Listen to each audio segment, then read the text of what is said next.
और इस बीच महेंद्रेंद्र दास ने विपक्ष के इस कृत्य को संतों का अपमान बताया है। उनके अंदर कितना गुस्सा है, आइए सुनते हैं। जो रामलला को नहीं माने हुए सब राजनीति प्रार्थी है ना। रामलला को कोई राजनीति थोड़ा है। रामलला सबको अपने आप ठीक कर देंगे। लेकिन इस तरीके से भेष बना के, पुजारियों का भेष बना के महाराज जी वहाँ बैठे हुए थे। अरे वो भगवान हो जाए तो और अच्छा है। हाँ, नहीं वो तो रामलला के ऊपर है ना। रामलला चाहे तो भी ठीक हो गए। और सनातन के अपमान पर अखिल भारतीय अखाड़ा परिषद के अध्यक्ष रविंद्र पुरी ने भी कड़ी आपत्ति जताई है और कहा है कि यह भगवा का अपमान है, संतों का अपमान है। देखिए, सुनिए। पप्पू यादव जो है, अब थोड़ा इनकी जो मानसिक स्थिति सही नहीं है और पप्पू यादव दिखाना चाहते हैं संत चोर होते हैं, भगवा पहन करके पेटी उठा करके भाग रहे हैं।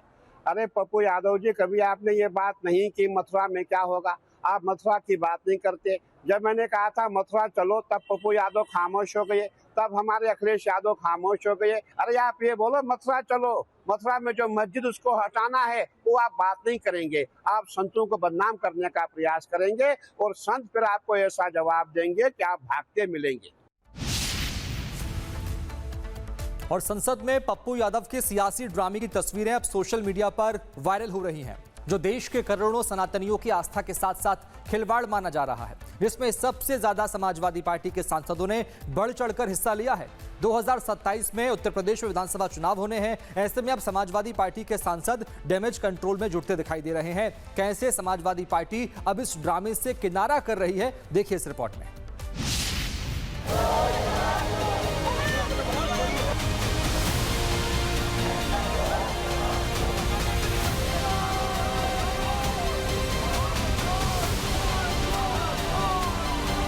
कोई सनातन का अपमान समाजवादी पार्टी के लोगों ने किया।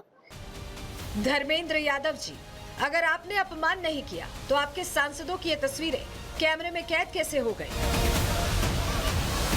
अगर वो व्यक्तिगत तौर पे कोई भेष में आए तो उसके लिए हम लोग थोड़ी जिम्मेदार हैं। सांसद जी, अगर आप जिम्मेदार नहीं हैं, तो संसद की गरिमा और सनातनियों के सीने पर खंजर क्यों घोंपा? पप्पू यादव हमारी पार्टी के सांसद नहीं है। अमर्यादित आचरण और क्या होता है सांसद जी? आप ही के सबसे ज्यादा सांसद हिंदुओं की आस्था से खिलवाड़ करने के ड्रामे में शामिल हुए।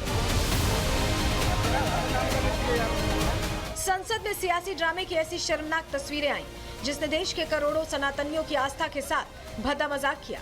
संसद परिसर में सियासी ड्रामे का मंच सजाया गया। बीच में निर्दलीय सांसद पप्पू यादव साधु के भेष में दिखे और इस ड्रामे में सबसे ज्यादा सपा सांसद बढ़ चढ़कर मुख्य रोल निभा रहे थे। 2027 में यूपी विधानसभा चुनाव का सियासी रण होगा, लेकिन इससे पहले अखिलेश यादव की पार्टी सनातनियों की आस्था को कुचल चुकी है। पप्पू यादव के सियासी ड्रामे में शामिल होने के बाद अब सपा डैमेज कंट्रोल में लगी है, क्योंकि कहीं न कहीं वो जानती है कि आने वाले यूपी चुनाव में उन्हें इस करतूत पर भारी डेंट पहुंच सकता है। सुनिए कैसे अब सपा सांसद लीपापोती में लगे हैं। पप्पू यादव हमारी पार्टी के सांसद नहीं है और जो हमारी पार्टी लगातार देश से जुड़े हुए मुद्दों को उठाएगी और लोगों की आस्था से और श्रद्धा से जुड़े हुए मुद्दों को लगातार उठाएगी। कोई सनातन का अपमान समाजवादी पार्टी के लोगों ने किया। में आप लोग प्रदर्शन कर रहे थे जिस तरीके से नहीं, विपक्षी तौर पे वो कर रहे थे प्रदर्शन, ये सही है, लेकिन वो समाजवादी पार्टी के सदस्य नहीं है, वो निर्दलीय सदस्य हैं। अगर वो व्यक्तिगत तौर पे कोई भेष में आए तो उसके लिए हम लोग थोड़ी जिम्मेदार हैं। सुना आपने कैसे सपा सांसद अब सफाई पेश कर रहे हैं। अगर समाजवादी पार्टी सियासी ड्रामे में अपना रोल निभाकर भूल गई है, तो हम वायरल वीडियो एक बार फिर दिखा देते हैं। जिन सांसदों ने पप्पू यादव को चारों ओर से घेरा हुआ था, उनमें सबसे ज्यादा सांसद सपा के ही थे। यानी जिस मुद्दे पर संसद में पप्पू यादव का नाटकीय प्रदर्शन चर्चा में रहा, राम मंदिर चढ़ावा चोरी का मामला विपक्ष के लिए बड़ा राजनीतिक मुद्दा बना हुआ है। अब देखना ये होगा कि ये मुद्दा संसद के अंदर कितना तूल पकड़ता है। Bureau report, Republic Bharat.